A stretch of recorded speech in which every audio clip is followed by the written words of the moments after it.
I talk a lot about bluegrass music and the relative nature of what it was. Anybody out there think Flatt and Scruggs is a bluegrass band? Yeah.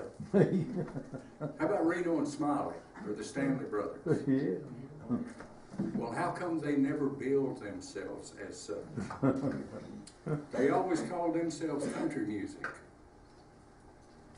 That was because there was this domain back in those days called bluegrass. Back in those days, a music form, a rhythm defined it.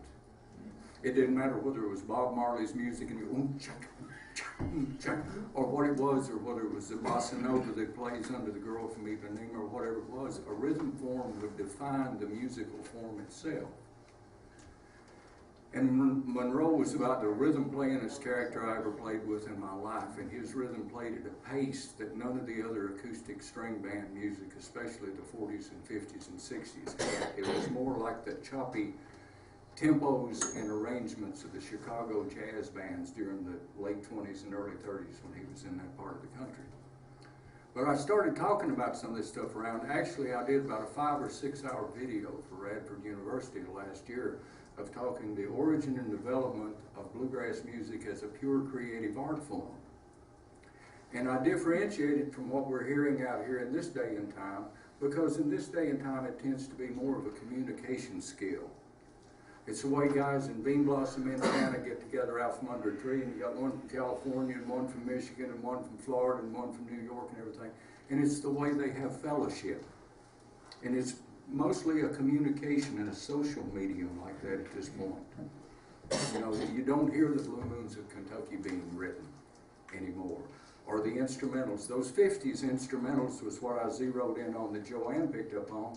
And I just asked people, have you ever played the third part, the wheelhouse?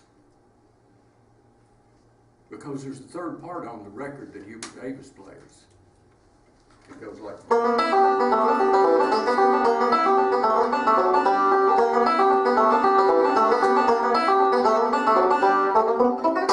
And you got a big G run there. But back in those days, the individual instrumentalists would come up with their own breaks on the tunes. When it developed itself from being the primal form it was in the 40s and 50s, as it gravitated into being a more elevated art form, when melodic banjo came along, when Bill Keith was introduced into the band, all of a sudden the scope of the music just sort of went like this. Because where did you hear that Rudy Lyle break on Rawhide? Where did you hear that Hubert Davis break on Wheelhouse?